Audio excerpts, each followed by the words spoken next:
আসসালামু আলাইকুম রহমতুল্লাহ। সম্মানিত দর্শক শ্রোতা বন্ধুগণ, আজ একটু দেরিতে হলেও প্রতিদিনের মতো আজকে অন্য একটি বিষয় নিয়ে আসছি। প্রিয় দর্শক বন্ধুগণ, আজকের বিষয় হচ্ছে আমাদের দুষ্ট সন্তান সবচেয়ে বেশি মেধাবী। আমরা কি কথা ভাবি, আমরা কি চিন্তা করি? আমরা তো সবাই বলি এটা একটা বিরাট একটা সমস্যা, দেশের জন্য এটা সমস্যা। আমাদের বিদ্যালয়ের সকল টিচাররাই বলি এই ছেলেটা খুবই দুষ্ট, এই ছেলের জন্য আমরা অতিষ্ঠ, পাগল পড়া। অভিভাবকরা বলে আমার সন্তানটা খুবই দুষ্ট, কোনোভাবে তাকে কন্ট্রোল করা যাচ্ছে না, কোনোভাবে তাকে নিয়ন্ত্রণ করা যাচ্ছে না। কিন্তু আমরা কি একবার ভাবি, একবার কি ভেবে দেখি যে আমার ছেলেটা তো সবচেয়ে বেশি মেধাবী, আমার ছেলেটাই তো, আমার মেয়েটাই তো সবচেয়ে বেশি পরিবারের গুরুত্বপূর্ণ ব্যক্তি। একবারও আমরা ভাবিনি। সে তার অনুভূতিটা আমাকে বুঝাতে পারেনি, আমরা তার অনুভূতিটা বোঝার চেষ্টাও করিনি। আজকে অত্যন্ত দুঃখের বিষয়, অত্যন্ত পরিতাপের বিষয়। হতাশা ছাড়া আমাদের কিছু নেই। আমাদের 17 কোটি লোকের এই দেশে, যদি আমাদের এই দেশে যে 17 কোটি লোক যদি আমাদের দেশে না হয়ে যদি আজকে ব্রিটেনে আমাদের মতো লোক হতো, আজকে আমেরিকায় যদি আমাদের মতো লোক হতো, ঠিক তাদের আমাদের এই দুষ্ট লোকগুলা কিন্তু তাদের জন্য জনসম্পদ থাকতো। আর তাদের ভালো লোকগুলা আমাদের মতো দেশের আমাদের মতো দেশে এগুলা দুষ্ট লোকে পরিণত হতো। এই যে দুষ্ট লোক, এগুলাকে দুষ্ট লোকটাকে আমরা আরো দুষ্টমির দিকে নিয়ে যাই, আমরা মন্দ লোকগুলাকে আরো মন্দর দিকে নিয়ে যাই। আমরা একবারও পজিটিভলি দেখিনি, পজিটিভলি ভাবিনি। আমাদের দৃষ্টিভঙ্গি, আমাদের চিন্তা চেতনা, আমাদের কর্মপদ্ধতি, আমাদের কর্মপরিকল্পনাকে আমরা বিভিন্নভাবে আমি প্রয়োগ করতে পারি। এই কর্মপরিকল্পনাকে আমি প্রয়োগ করতে হলে শিক্ষক, অভিভাবক, বন্ধু বান্ধব, শুভাকাঙ্ক্ষী, আমাদের সরকার, উভয় আমাদের সম্মিলিতভাবে প্রচেষ্টা চালিয়ে যেতে হবে।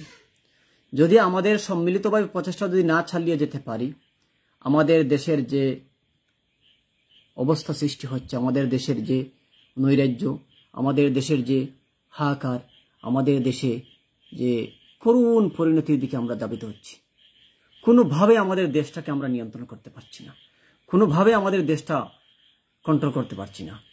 আমাদের দেশে বেকারত্বের সংখ্যা বাড়ছে, আমাদের দেশে জনসম্পদটা বোঝায় পরিণত হচ্ছে। এটার জন্য আমরা নিজেরাই দায়ী। আমাদের পরিবারের যদি সন্তানটা যদি আমার পরিবারের শ্রেষ্ঠ সন্তান হয়, তাহলে সে তো আমার পরিবারের শ্রেষ্ঠ সন্তান নয়। সে প্রথমে আমার পরিবারের শ্রেষ্ঠ সন্তান, পরবর্তীতে আমার আত্মীয় স্বজনের মধ্যে সে শ্রেষ্ঠ সন্তান, পরবর্তীতে সে আমার গ্রামের জন্য শ্রেষ্ঠ সন্তান, আমার এলাকার জন্য শ্রেষ্ঠ সন্তান, ইউনিয়নের জন্য শ্রেষ্ঠ সন্তান, উপজেলার জন্য শ্রেষ্ঠ সন্তান, বিদ্যালয়ের জন্য তার শ্রেষ্ঠ সন্তান, দেশের জন্য সে শ্রেষ্ঠ সন্তান, দেশের জন্য সে সূর্য সন্তান। আমরা এই সন্তানগুলোকে আমরা কি করি? অন্ধকারের মধ্যে ঢেলে দিই।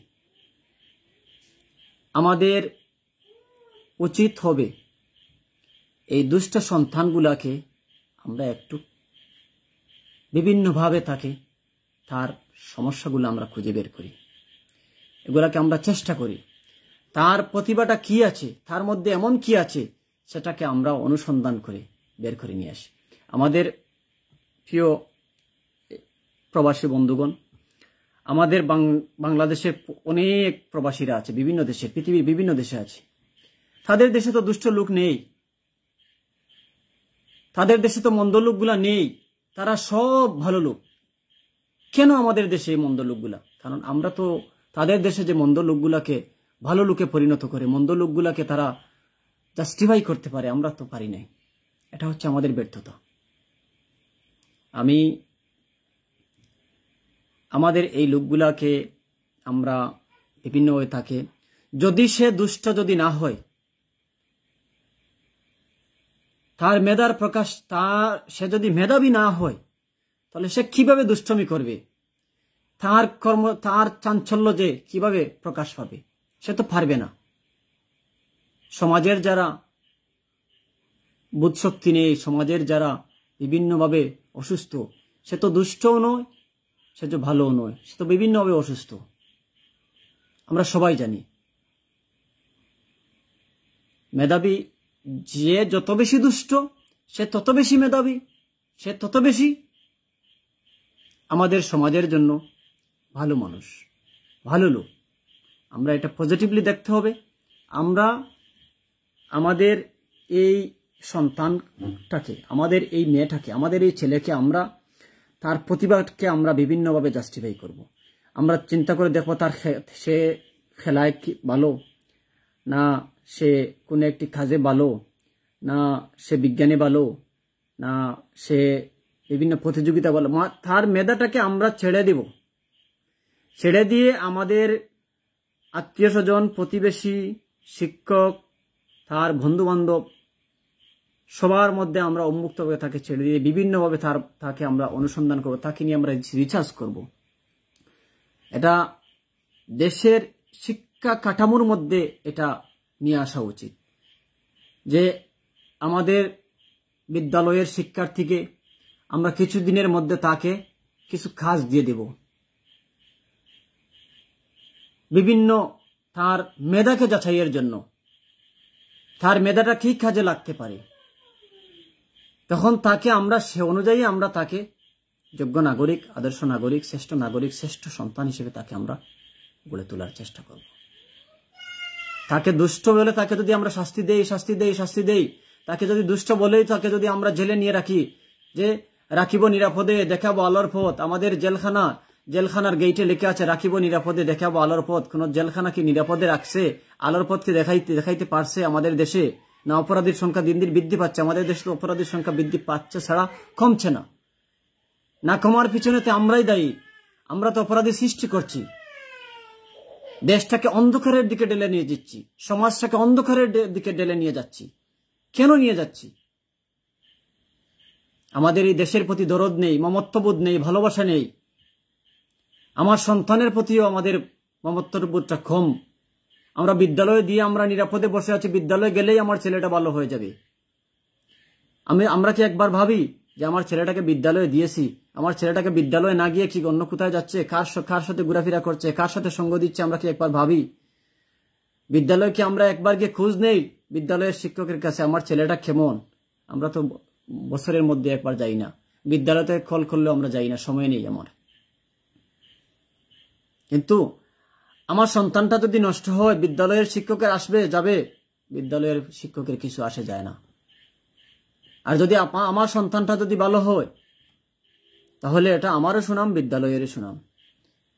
আমাদের একটা সন্তানকে যদি আমরা কাজে লাগাতে হয়, টিচার, শিক্ষক, সমাজের সবার সম্মিলিতভাবে প্রচেষ্টা থাকতে হবে, কারো কোনো কমতি হলে চলবে না। আমরা যদি একটা সন্তানকে দুষ্ট সন্তান বলে আমরা তাকে হারাই, তাহলে আমরা একটা প্রতিভা হারাবো, আমরা একটা জাতির সূর্য সন্তানকে হারাবো, আমরা একটা জাতির গৌরব, যাকে নিয়ে আমরা গৌরব করব, যাকে আমরা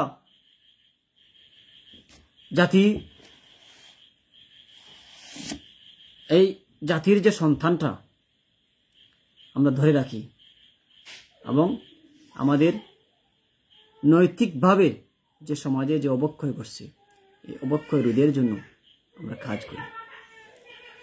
কাজ করি। আমাদের দেশের অপরাধ কমে আসবে, আমাদের দেশের যোগ্য দক্ষ নাগরিক আমাদের দেশে তৈরি হবে। আমরা সেজন্য কাজ যেন আমরা মন খুলে করি, আমরা এগুলাকে এই দুষ্ট বলে যেন অবহেলা যেন না করি। প্রিয় দর্শক বন্ধুগণ, আমাদের বিদেশের অভিজ্ঞতা আমাদের সবার আছে। আমাদের বাংলাদেশের প্রায় বিদেশের লোক আছে। আমরা বিদেশের কালচার, বিদেশের যে ভালো মানুষের যে ভালো যে দিকগুলা, এগুলা নিয়ে আসতে পারিনি। দুর্ভাগ্য আমাদের। আমরা মন্দগুলা নিয়ে চর্চা করি, মন্দগুলার পিছনে লেগে থাকি, ভালোগুলার পিছনে আমরা লেগে থাকি না। আমরা নিজেকে নিজে ঘায়েল করি, নিজেকে নিজে অন্ধকারের পথে নিয়ে যাই। আশা করব আমরা যেন আমাদের এই সন্তানদেরকে যেন আমরা হাল যেন না ছাড়ি। আমার সন্তানের হাল ছাড়লাম মানে আমার দেশের একটা সম্পদকে আমি নষ্ট করে বিলীন করে দিলাম। আসসালামু আলাইকুম ওয়া রাহমাতুল্লাহ।